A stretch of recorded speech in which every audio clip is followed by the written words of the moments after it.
Mesdames, Mesdemoiselles, Messieurs, bonjour, bienvenue dans l'émission En marchant sur les traces des poilus. Aujourd'hui, dédié à 3 sujets. D'abord, un petit reportage sur les frères Poulet, des jumeaux. Ensuite, un petit reportage sur un Henri François Laurent. Et pour terminer, un petit reportage sur la batterie de Danlou 6.3, dite le PC Montagne. Revenons donc au premier sujet. Il s'agit des jumeaux Poulet. Avant de parler effectivement de ces personnages, parlons d'abord de leur régiment auquel ils ont appartenu. Ils ont appartenu au 333e régiment d'infanterie, qui est autre que le régiment de réserve du 133e régiment d'infanterie. Il était encaserné à Belley, dans l'Ain. Il est composé de 37 officiers, 121 sous-officiers et 2121 caporaux et hommes du rang. Il connaîtra plusieurs chefs de corps durant ces 4 années de tourmente. Il sera d'abord commandé par le lieutenant-colonel Cornu, dit Carlet. Ensuite, en 1915, par le lieutenant-colonel Lamiable, jusqu'en automne 1915. Et ensuite, ce sera le lieutenant-colonel Louis Franchet d'Espéré, qui est autre que, finalement que le fils du futur maréchal Franchet d'Espéré, qui a beaucoup, lui, sévi en Orient. Et puis, vous aurez le lieutenant-colonel Vidon, et enfin, pour terminer, le lieutenant-colonel Madamé. Ce régiment, après la mobilisation, suite à une petite période de formation et d'instruction, va se trouver engagé dans les Vosges, dans la fameuse trouée de Charmes, où il va essayer de contenir la grande poussée allemande. Puis, il participera en Meurthe-et-Moselle à la bataille du Grand Couronné, notamment dans le secteur de Mont-sur-Meurthe, Lunéville. Il se trouve engagé toujours en Meurthe-et-Moselle dans le secteur de Rayon, Blèmeray, Parois. Début 1916, il se trouve dans le secteur de Pont-à-Mousson, où il y restera jusqu'au mois de septembre. En septembre, ce régiment reçoit l'ordre de gagner donc le secteur de Verdun, où la bataille fait rage. Et il va se trouver dans un secteur qu'il va tenir, allant du bois de l'hôpital où nous nous trouvons actuellement, avec la fameuse batterie qui servira de poste de commandement, notamment au lieutenant-colonel Franchet d'Espéré, à ce moment-là. Ensuite, il va couvrir donc tout un secteur qui va aller du bois de l'hôpital en passant par le bois Contant et le bois Réteigné-Bois, que nous verrons tout à l'heure. Et là, il va tenir donc jusqu'en octobre ce secteur. En octobre, il va participer à une attaque sur le fort de Vaux tenu par les Allemands, notamment dans le secteur ouest du fort de Vaux, où là, il va perdre beaucoup. Il perdra en gros 21 officiers et 816 hommes, sous-officiers et hommes de troupes. Ensuite, il est remis en repos au sud de Verdun, une quinzaine de kilomètres, du côté de Troyon, où il combattra notamment après sur le secteur de la Calonne, et c'est au mois de décembre que le lieutenant-colonel Franchet d'Espéré sera tué par un éclat d'obus. Et là, il sera remplacé par le lieutenant-colonel Vidon. En 1917, notamment au mois de février, il revient sur le secteur de Verdun, où il tiendra un grand secteur comprenant la côte du Poivre, Louvemont et la ferme des Chambrettes. Ensuite, en juin, il est transféré dans le secteur de Lure en Haute-Saône. Ensuite, il va se retrouver à nouveau engagé en Champagne du côté d'Épernay. En 1918, il sera engagé dans l'Aisne Et nous arriverons au mois de juin, où il rejoint la Meuse du côté de Clermont-en-Argonne, où il combattra également sur la butte de Vauquois. Ensuite, il va participer à la grande offensive à compter de septembre 1918 aux côtés d'unités américaines, à la grande offensive Meuse-Argonne, pour donc chasser les Allemands de façon à ce qu'ils se replient sur leur position de départ. Toujours en 1918, en novembre, il va être engagé à nouveau dans les Vosges, du côté de Bruyères, et puis il terminera donc en Alsace, où il sera chargé d'assurer la défense du fort de Molsheim, où il y restera jusqu'à sa dissolution le 31 mars 1919. Voilà en gros les grandes étapes du 333e régiment d'infanterie durant les 4 années de tourmente. Maintenant, pour parler des frères Poulet, nous allons quitter le bois de l'hôpital pour nous porter sur le bois Réteigné-Bois. Alors nous sommes dans le bois Réteigné-Bois, où s'est déroulé le drame, où un des frères Poulet va être tué sur le coup, et son frère, donc blessé grièvement, qui sera évacué à l'ambulance 454 à Landrecourt, au sud-ouest de Verdun. Maintenant, voyons plus exactement sur la carte la position du 333e RI. Vous avez donc le bois ici de l'hôpital avec sa fameuse batterie. Donc, le 333e régiment d'infanterie occupe tout ce secteur en passant par le bois Coutan et le bois Réteigné-Bois à proximité du bois de Lavaux-Régnier. Les frères Poulet, le 9 septembre 1916, se trouvent pratiquement à cet endroit, à la côte 361, où nous sommes actuellement, et où un des frères Poulet sera tué sur le coup et l'autre grièvement blessé. Si vous voyez donc la pointe du stylo exactement. Voilà. À proximité d'un chemin qui n'existait pas à l'époque et qui va donc de l'axe du fort de Vaux au chemin de Lavaux-Régnier. Voilà. Alors, une stèle a été édifiée à leur mémoire, je suppose par leur famille, et qui a été mise exactement à cet endroit, pas très loin de trous d'obus que l'on peut voir éparses dans le secteur. Voilà. Cette stèle n'est plus depuis pas très longtemps. Elle a été transférée par les services du souvenir français au bord d'un chemin où nous nous rendrons tout à l'heure pour qu'elle soit vue, disons, de randonneurs ou de marcheurs ou de promeneurs. En 2017, sachez que la famille de ces frères Poulet est venue à l'endroit où je me trouve actuellement leur rendre hommage. Alors ce 333e régiment d'infanterie, le 8 septembre, il est encore à proximité de Verdun, car il est cantonné à Ville-aux-Bois et à Landrecourt et dans le secteur d'Audinville. Et tout moyen réuni, il va venir le 9 septembre occuper toute cette partie-là, à partir du bois de l'hôpital, où il va relever d'autres unités amies pour tenir les tranchées dans tout ce secteur. Et c'est probablement au cours d'un bombardement allemand, finalement, que ces frères Poulet ont subi de graves dommages, dont l'un sera tué sur le coup.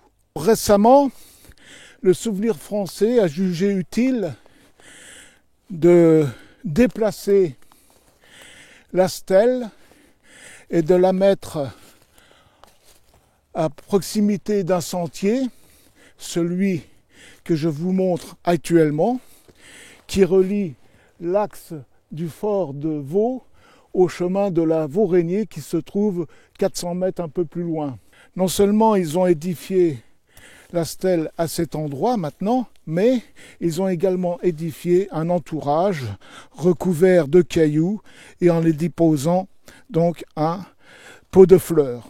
Ce qui rend quand même la chose plus humaine et bien sûr aussi visible de promeneurs, de randonneurs éventuels. Voilà, mais je tenais auparavant vous montrer quand même l'endroit originel où s'est déroulé le drame. Car si une stèle est posée dans un secteur, dans un endroit bien particulier, c'est qu'il y a bien une raison. Donc, concernant les prénoms des frères Poulet, vous en avez un qui se prénomme Lucien Robert. Voilà.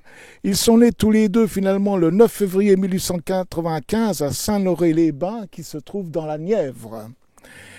Son frère, quant à lui, Jean-Gustave Henri Poulet, donc, est décédé à l'hôpital 454 à Landrecourt, où il a été transporté grièvement blessé. Il est décédé le 18 septembre 1916. La curiosité concernant cette stèle, c'est que les deux prénoms Henri et Robert ne correspondent pas vraiment aux prénoms usuels. Pour un, c'est Jean, et pour l'autre, c'est Lucien. À savoir que sur la tombe numéro 815 dans le carré 60 de la nécropole de Landrecourt se trouve la tombe de Jean Poulet et non de Henri Poulet. Dans cette même nécropole, il y a bien un Henri Poulet, mais lui, tué au mois de juin 1916, ce qui ne correspond pas du tout avec le drame qui s'est joué ici. Alors pratiquement toujours dans le même secteur, mais là nous sommes dans le bois de la Laufée maintenant, qui jouxte le bois Contant et pratiquement le bois Réteignebois. Nous avons un autre cénotaphe dédié à Henri-François Laurent, qui a été tué non pas comme indiqué le 29 juin 1916, mais le 25 juin 1916.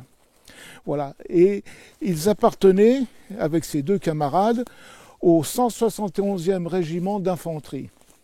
On peut remarquer au pied de la croix, finalement, un éclat d'obus d'une taille assez imposante, concernant finalement la douille et puis c'est la partie donc qui arrive à l'ogive. Donc c'est un obus assez conséquent finalement et qui est franchement bien ancré en terre. Et juste à son pied, donc ce sont les Anglais qui mettent ceci avec un symbole de fleurs de coquelicot. Concernant Lucien Robert Poulet et Henri François Laurent, ils n'ont pas de sépulture. D'après le service des sépultures militaires de la Meuse, il s'avère que les familles n'ont pas récupéré non plus les corps. Donc, il y a une très grande probabilité que ces corps ont été relevés et transférés dans un caveau de l'ossuaire de Douaumont. Voilà, maintenant nous allons parler un peu du 171e régiment d'infanterie. Alors le 171e régiment d'infanterie est encaserné à Belfort, où il assure la garde et la défense de la forteresse. Dès sa mobilisation, le 2 août 1914, après avoir réuni tout son personnel, il est engagé en Alsace, où il participe à des opérations de combat, bien sûr, et il va se trouver, après être engagé dès la fin août et début septembre, en Meuse, dans le secteur de Saint-Miel, où il participera à la bataille du Saillant, en forêt d'Apremont, au bois La Louvière, au bois brûlé et au bois d'Ailly. Après une période à nouveau dans le secteur de Saint-Miel, on le retrouve encore en Champagne, où il participera à quelques combats du côté de Soins. Donc il est toujours en Champagne et il reçoit l'ordre de se diriger sur Verdun, où au cours du mois de juin, il se trouvera dans le secteur où nous sommes actuellement, dans le bois de la Laufée, pour justement défendre et garder les batteries de Danlou, la 6-3, la 6-2 et la 6-1, et bien sûr défendre tout le secteur, et c'est là qu'il sera engagé principalement. Ensuite, il repart après l'été, au cours de septembre, octobre, dans l'Oise et dans la Somme. Arrive 1917, il va être engagé au chemin des Dames et il se retrouvera également au cours de cette même année dans les Vosges du côté de Saint-Dié où il combattra également dans le secteur du col du Bonhomme. En 1918, on le retrouve en Picardie, dans la Somme, et puis il va participer à la bataille de Picardie, donc au cours de l'automne, et au mois de novembre, on va le retrouver en Belgique, du côté de Chimay-Montmagny, où là, c'est le jour où l'armistice sera proclamé. Nous voici arrivés à la batterie 6-3 de Danlou, communément appelée PC Montagne, puisque nous sommes dans le bois à la montagne maintenant. Et c'est une batterie qui a été désaffectée, déséquipée par rapport au décret du 5 août 1915 et qui s'est retrouvée vite fait pendant la bataille de Verdun, donc servir de poste de commandement. Et c'est sans doute dans ce contexte de protection justement de ce secteur que notre brave poilu Henri Laurent a été tué. Alors cette batterie est d'un modèle plus récent que les autres qui sont faites en maçonnerie traditionnelle, pierre et maçonnerie. Là, c'est carrément une infrastructure bétonnée. Elle est de type modèle 1907 et celle-ci a été construite en 1913, vous voyez, peu de temps avant la guerre. Elle comporte 4 canons de 120 longs, ce qui est une artillerie de moyenne, disons, pour l'époque, car c'est le 155 qui était l'artillerie la plus lourde donc, dans ce domaine-là. Alors, cette batterie, comme je vous ai dit, est devenue vite un poste de commandement et elle va se trouver, disons, particulièrement dans le contexte des combats du 11 juillet 1916, lors de la grande poussée allemande qui va de l'ouvrage de Thiaumont, déjà repris au mois de juin par les Allemands, le village de Fleury en partie repris, sauf la partie sud qui leur manquait, le fort de Souville pour descendre ensuite sur Tavannes, qui n'est pas tellement loin d'ici. Et c'est au cours de cette grande offensive que les Allemands, dans leur poussée, vont prendre donc toute cette infrastructure bétonnée aux Français. Alors ces Français, ce sont des fantassins du 217e régiment d'infanterie qui combattent avec à leur tête le lieutenant-colonel Léraud. Et une centaine d'entre eux seront faits prisonniers, dont le lieutenant-colonel Léraud, et les Allemands vont aussi capturer 4 mitrailleuses dont ils vont se servir justement pour défendre leur acquisition.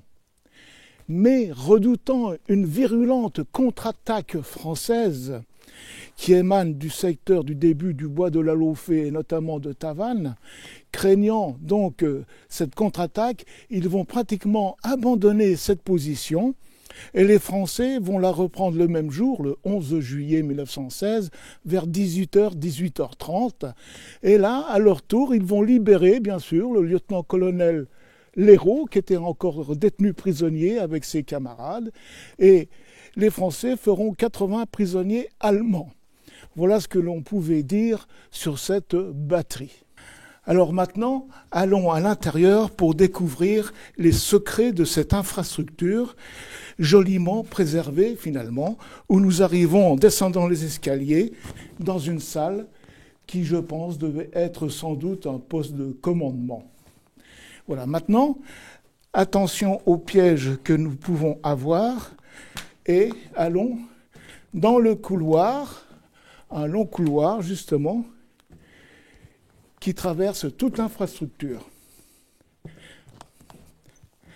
Alors, il faut lever bien les pieds. Voilà. Nous arrivons dans une autre salle qui devait servir aussi à la troupe également, comme abri. Et nous pouvons voir encore ici le logement pour un poêle, sans doute à bois, avec le conduit de cheminée. Voilà, donc vous voyez que c'était très bien étudié justement pour le confort des soldats à l'époque. Maintenant, poursuivons encore notre voyage à l'intérieur. Nous allons emprunter encore ce couloir qui va nous mener dans une autre salle encore également. Voilà. Vous avez plusieurs salles comme celle-ci, donc bien équipées, pour recevoir en gros une vingtaine de soldats. Alors on voit très bien que ça appartient à une nouvelle génération d'infrastructures, puisque là on voit vraiment les masses bétonnées qu'il y avait en voûte et sur les parois pour solidifier ce genre d'abri, ce genre d'infrastructure. Et on peut remarquer encore, donc vous voyez les coffrages qui déterminaient donc pour couler le béton au plafond. Voilà. Alors la richesse de cette infrastructure, c'est de découvrir cette jolie inscription en mémoire du régiment colonial du Maroc qui a passé dans ses murs le 7 juin 1916 et on peut remarquer l'ancre de marine au-dessus. Pour rappel, c'est le 7 juin 1916 qu'est tombé le fort de Vaux. Concernant l'inscription du régiment du colonial du Maroc que nous venons de voir à l'instant dans OPC Montagne, il faut savoir qu'il a participé le 24 octobre à la grande offensive menant à la libération du fort de Douaumont qui se trouve ici, et on lui doit en partie la prise du fort de Douaumont. Notre périple d'aujourd'hui se situe donc dans un premier chef à la batterie de l'hôpital. Nous sommes allés ensuite sur la stèle des frères Poulet qui se trouve ici. Voilà. Ensuite, nous sommes redescendus sur le cénotaphe en mémoire donc du soldat Henri-François Laurent qui se trouve ici. Voilà. Pour terminer ici dans le bois La Montagne, dans l'infrastructure de la batterie 6-3 où je pointe mon stylo. Voilà le périple qui nous a engagés aujourd'hui. Et sur cette explication avec carte que je vous quitte, je vous dis au revoir et à bientôt.